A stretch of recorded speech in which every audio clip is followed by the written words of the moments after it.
champion 2017, 2018 with the Warriors, came to the Lakers, and I said this on the air when you came there. I said, I don't know how this is going to work. It's a bunch of kids. They're immature.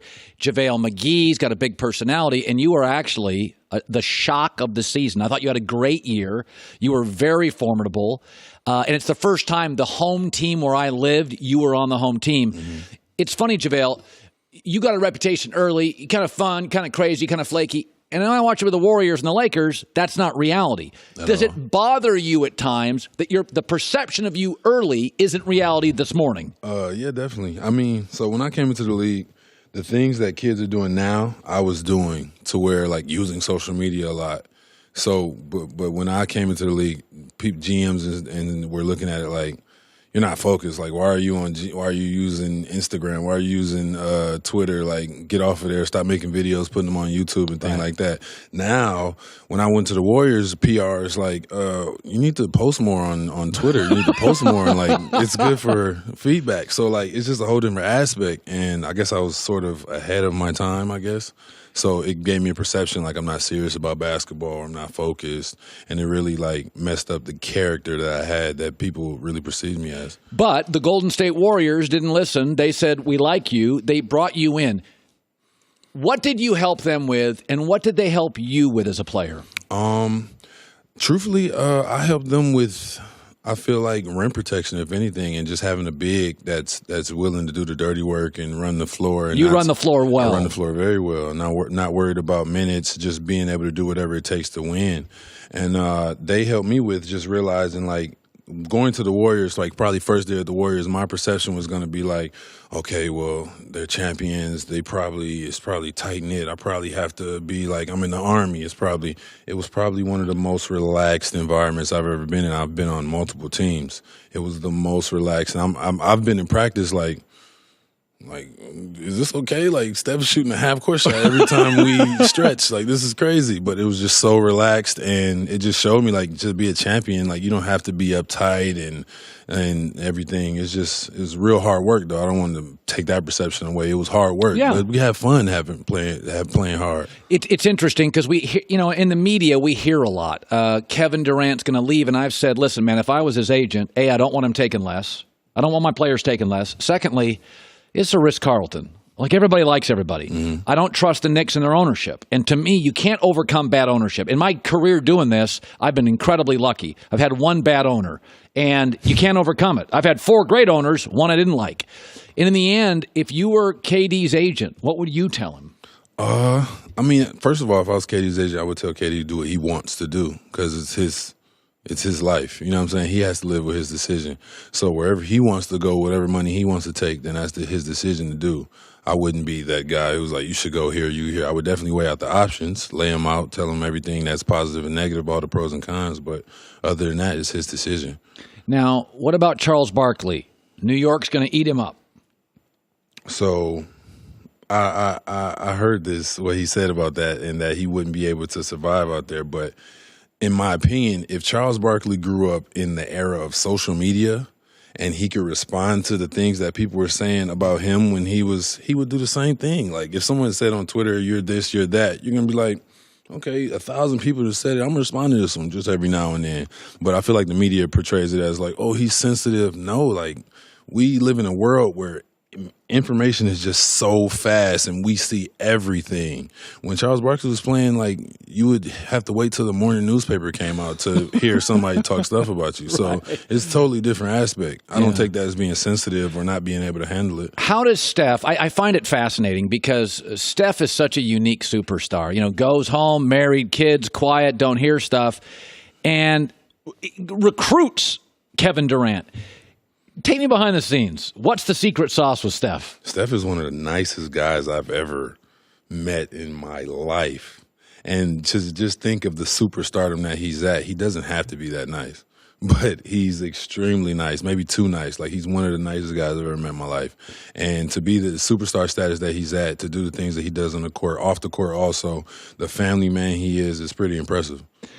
They're the best third-quarter team in league history. And we were talking about this yesterday. They're a little like the New England Patriots. They don't play well early in Super Bowls. They always play great after halftime. You've been in for 2 championships. You have been on this Warrior team, JaVale McGee joining us, and trailed at half, struggled. And then the Warriors go in for 15 minutes, and it's magic. It's David Copperfield. It's Chris Angel. You're making stuff elevate.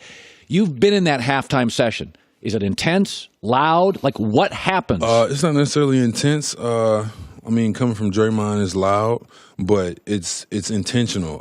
The first half, it seems like you, as a championship team, you have the confidence of, okay, we're going to win. Sometimes they would take people for granted, and then in the second half, they're like, okay, they came out, they hit us in the mouth. Now it's time to turn it up, and that's all it really was. Like, okay, third quarter action, we know what we do, we know what we have. Let's step it up, and that's how it will work out. I want to shift now to the Lakers. It was a weird year.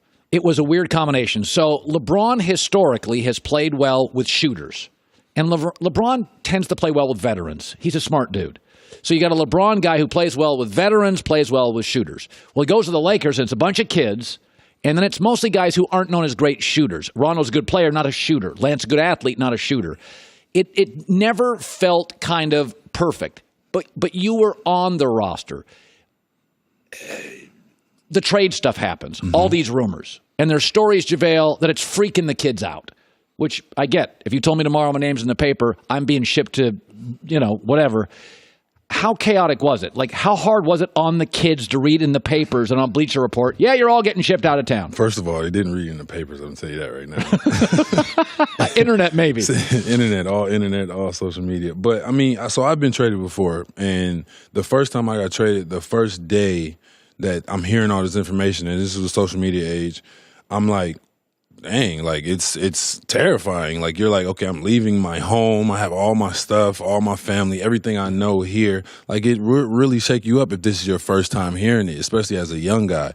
But I mean, if you've been traded before, you're like, okay, it's a part of the business. You learn it as a part of the business. But these are young guys. These guys, and they're in L.A. Like, you got to think, okay, this is my livelihood. I'm in beautiful L.A., and I'll be shipped somewhere else, which isn't L.A. So, I mean, of course, I'll be a little shook, but, I mean, that's natural for anybody who's their first time going to be traded or hearing serious reports that they're going to be traded. So you freaked out a little bit? Yeah, the first time I got traded, I was freaked out. But after that, you're just like, it's a business, and that's all it really is. So you have to be a professional about it. So LeBron gets hurt, and I'd never seen an injury. I've said this for years, JaVale. One of the most amazing things about LeBron, the second chapter of his book, the first chapter is that dude may be the best player ever. The second chapter is his body. Like, Michael Jordan broke a leg, missed a year. Stockton did. Everybody gets hurt except LeBron. Yeah. So when LeBron faced his first career injury, what was he like? I mean, that's daunting. Talk about trade. How was LeBron? I mean, surprisingly, he was lighthearted, extremely lighthearted. I mean, he really doesn't have anything to worry about, really. I mean, his contract's fine. He's there for a lot of years. There isn't really anything to worry about. But just the way that he came back and the way that he was working in that time that he was injured was truly amazing. And I mean, truthfully, the fact that he got hurt, Lonzo got hurt, players got in fights, so that suspended. Our starting five really only had like 10 games, and that's exaggerating without actually knowing the actual being together and being able to get our chemistry. This is our first year together. Like, we should at least be able. We never got a chance to get our chemistry together. Everybody got hurt at once. I got pneumonia.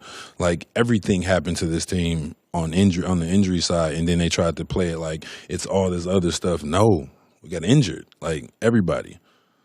You've played with LeBron, Durant, Clay, Steph, Draymond. I'm looking at the teams you played with here.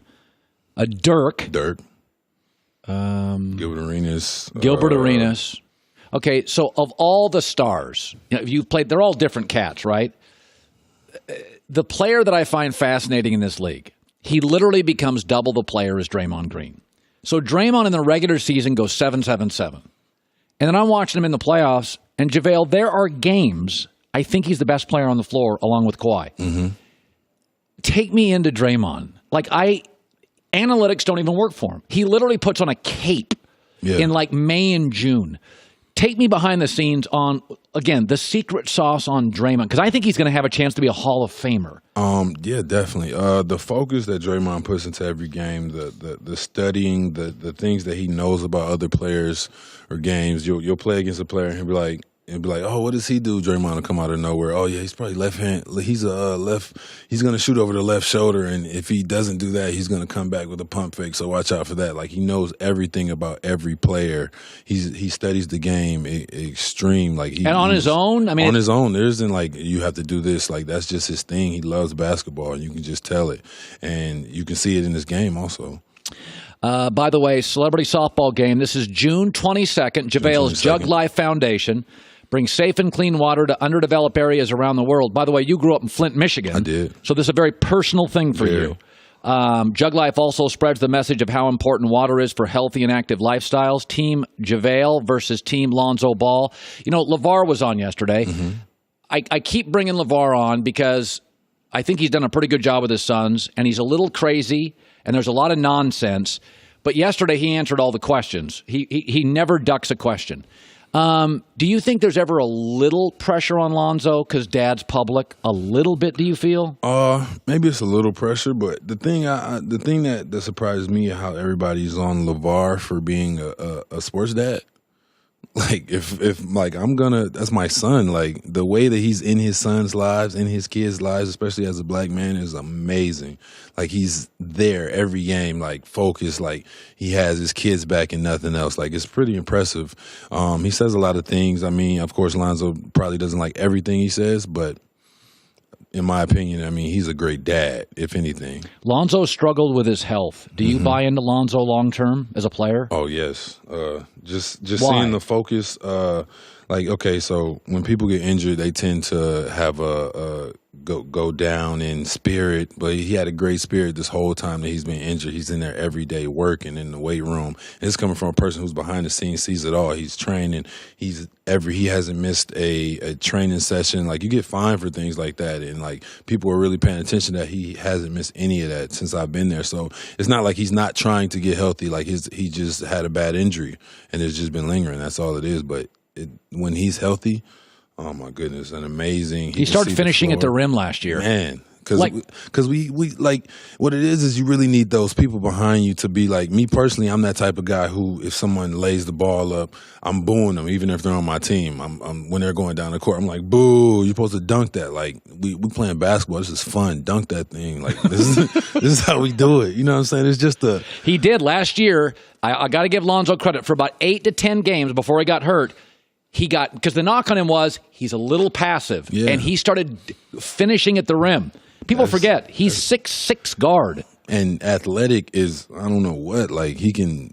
Yes, so like, that's what we're doing behind the scenes. Like, we're like, dunk it, like, dunk on anybody that's in the way. Like, why not? Like, just do it. Like, why not? JugLifeWater.com for tickets. Jug, J-U-G, Life. JugLifeWater.com for tickets. Absolute pleasure meeting you, man. Thank you. Appreciate it. You had a great year for the Lakers. Good luck to you. Thank you. Hi, everybody. Thanks for watching. Subscribe here to get the latest from the show. Also, be sure to check out more of the best clips from The Herd, or go watch a few segments from other shows on FS1.